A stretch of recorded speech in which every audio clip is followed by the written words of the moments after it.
iPhone XS and XS Max are the new names for the new iPhones this year. We're gonna take their 2-hour presentation and condense it down to not that long. We're gonna skip all the dumb, boring stuff, get to the new stuff that's cool, and ignore all the fluff. So let's jump right in. First of all, I have to give a shout out to the hilarious skit that they provided at the beginning of the show, which actually did a pretty good job of showing off the new Apple campus and all the new stuff they have in terms of the Steve Jobs Theater, like cool architecture. Thought I'd throw that in there because it is actually pretty cool. The next main event that they talked about, besides the iPhone, the first one was the Apple Watch, the Apple Watch Series 4 new generation. Of course, they had a very fancy promo video like they do for every single Apple device. And so the main new features in this Apple Watch Series 4 is larger displays on both of them, both sizes. So it's about 30% larger display, even though the cases are about the same size. So that's pretty cool if you're looking to upgrade. Using this extra screen real estate, they also apparently redesigned the entire UI, is what they say, and included some extra cool new features such as a dynamic watch face, or multiple of those rather. So ones including like smoke and water ripples and stuff like that. Might be neat. There's also several other hardware improvements, such as a new crown. The digital crown thing's now haptic feedback. Pretty cool, I guess.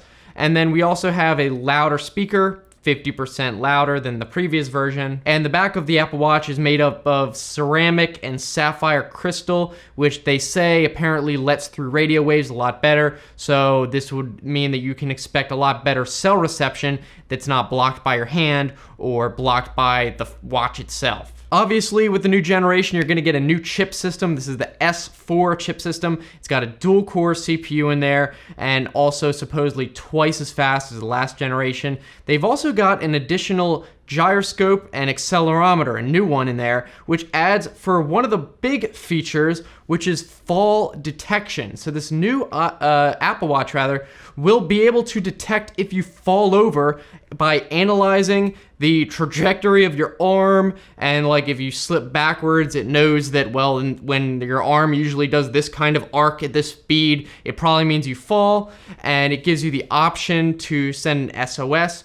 Or if it does that motion and recognizes this might be a fall, and then you don't move for a full minute, it automatically actually will call emergency services. So that is actually a pretty cool thing that might make a big difference for people who have certain medical conditions, or you're prone to falling or something, or just worried in general. I could see that being actually a good feature. Another major big feature in the Apple Watch Series 4 is the ability to do an ECG, and this is apparently FDA approved. So an ECG will basically, you press your finger on the crown, and it will literally like analyze your heartbeat and heart rhythm and tell you if there's something wrong with it. And while I've actually never needed to do that myself, from what I've read, this is actually kind of a big deal, especially because it was FDA approved. So if you do have something like afibrillation or like an irregular heartbeat, you could actually discover this and never have known about it, or if you develop the condition, it's something you could take to your doctor. So I don't know if you'd go out and buy this specifically for this feature, obviously,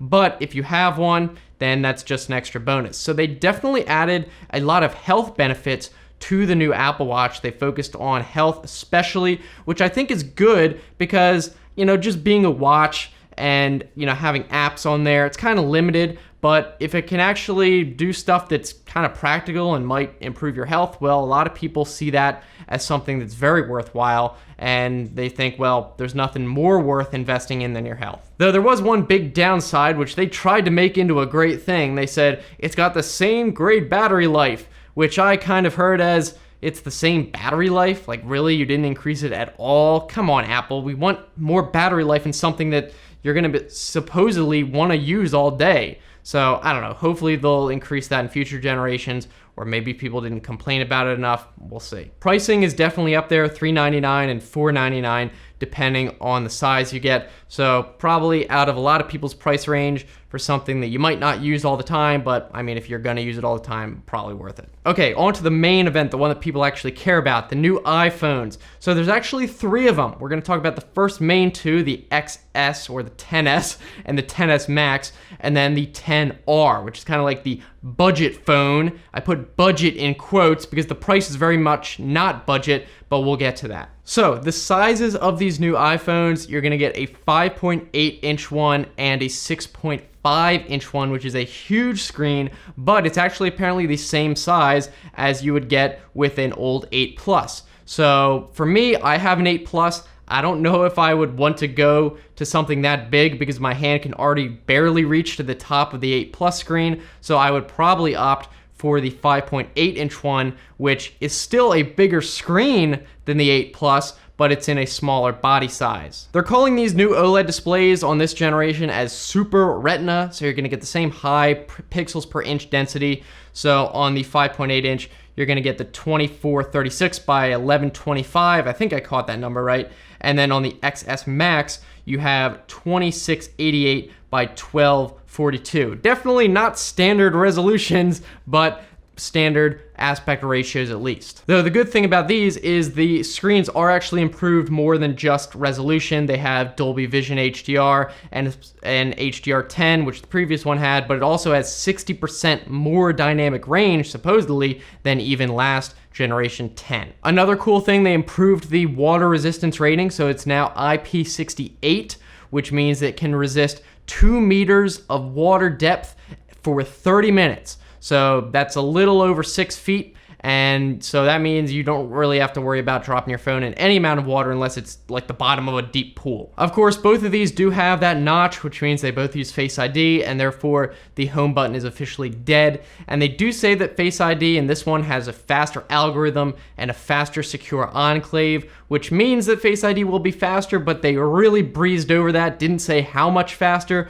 So if I'm gonna guess, probably about the same speed, just maybe slightly faster. The chip in both of these is the new A12 Bionic, and it has a 7nm architecture in there, very nice, and it has neural networking. Of course, neural engine is a big thing these days with machine learning, but it is pretty beneficial. So it says they have 8 cores in the neural engine for machine learning uses. So to put that in perspective, the previous iPhone 10 had 600 billion operations per second using this core, and now it can do 5 trillion operations per second with this specific engine. So obviously that is a huge jump. That's not going to be the entire processor, but you can see here they listed out a few different uses for it. So that's going to be useful in things like taking pictures. We can mention that in the future. So anything from, I don't know, processing images to maybe stabilization to predicting what you're gonna click on next or anything like that. They also mentioned Siri shortcuts. So this is gonna be a feature in iOS 12. This is not a brand new thing. They talked about this before. Basically just macros for Siri where you have a command and then it will execute a certain number of pre-made things that you set. So that should be pretty cool. They also briefly went over AR, augmented reality. They showed a pretty cool game with multiple people looking at the same game and using the augmented reality control stuff. That's not brand new. They've mentioned that in previous keynotes, but still pretty cool. Another really neat use for augmented reality they had is a new app called Homecourt. Now this is very specific to basketball, but if you play basketball, it's pretty awesome. Basically, you point your phone at yourself or have someone point at you while you're shooting shots at the basketball net, and then it will actually keep track of which ones you hit, which ones you miss, where on the court you hit the ball, and where you missed from. And it will also take 6 metrics, and these are actually pretty crazy metrics. They include like leg angle, release angle of the ball, release time, like literally how long it took you to shoot. So this could be very, very useful for someone who does want to improve their basketball game, and hopefully they'll add this to other sports, maybe like golf, I think would be a pretty good one, but pretty limited at this point. And then they moved on to the camera, one of my personal favorite parts. So these have a 12 megapixel both wide and telephoto cameras. They also have an improved 7 megapixel front true depth camera and a neural engine that's going to be used in this camera to process images, which is actually a very big deal in my opinion. So they're using this with what they're calling smart HDR, and basically what they did up to now is they took several like buffer photos where it would kind of be continuously taking photos and then use that to stitch together certain parts of the image to make it sharper. The Pixel XL phone on Android does this extremely well, like does this even better than the iPhone has, but I believe that even takes like more than that. But I think they're going to be doing the same idea here with the iPhone. Hopefully it'll be up to par with the Pixel phone. And they're also going to be not only taking for sharpness, but they're going to be taking multiple buffer photos, and more than just 4. They're going to be inserting some that are low exposure, high exposure, and like the name suggests, smart HDR, and then use the different parts of the photo that are best exposed. So this is something that I definitely think is really a big deal. It could be extremely useful in like low light situations or specifically high dynamic range situations, where they showed one where you're literally like pointing at the sun and then you have darker parts of the image actually visible. Pretty awesome. And another really big and cool feature they're adding is the ability in portrait mode to actually adjust the depth of field after you take the photo, which is awesome because before it would, it'd take like a blurry photo background, like with the cool bokeh and all that, but you couldn't adjust it. But now I guess it saves a lot of the depth information with the photo, and that means you can adjust it afterwards. And it's not like it's saving any extra image information. It's a fake blur anyway, but the fact that you can change it afterwards is neat. Now, you might be wondering about battery life. They say that the X or 10S is gonna have 30 minutes more per day of battery life compared to the 10. Now, based on how different you're gonna be using the phone every day and how different they tested it, that basically to me says that it's like the same. It's almost negligible difference. But they did say that the 10S Max will have about an hour and a half extra battery life compared to the 10. So that actually is a very significant increase, I would think. But now we can get onto some cellular features, which one of them is very exciting to me. So first of all, there's gigabit LTE, awesome if your carrier supports that.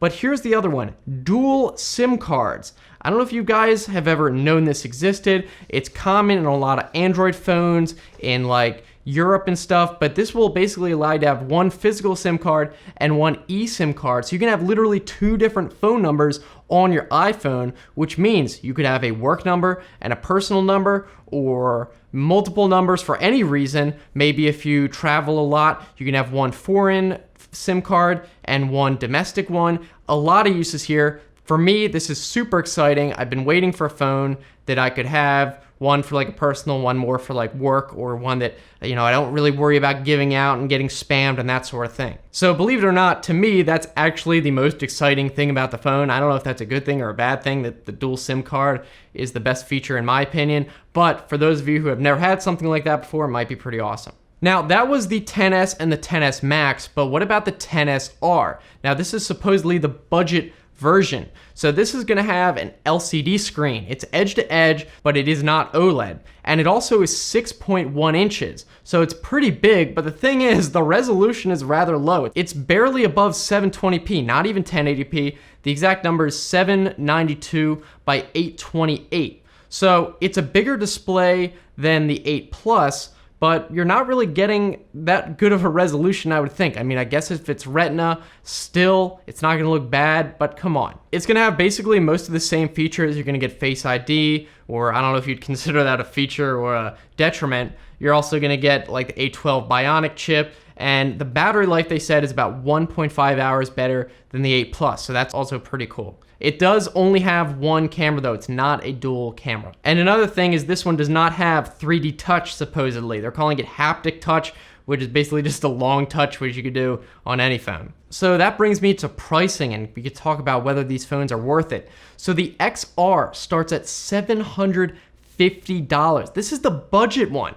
Then the 10S is $999 for the 64 gigabyte version. And then the 10S Max starts at $1099 for the 64 gigabyte version. Now, I would say for the 10R, I don't think that's worth the $750. $750, that's like above the top flagship phone from a couple years ago. You only get LCD in about 720p. You don't get 3D touch. You may as well just buy a used iPhone 10, or if you could probably get one new anyway if it hadn't sold out. As for the XS and the XS Max, I don't know, these prices are pretty high. You get a max price for the max iPhone.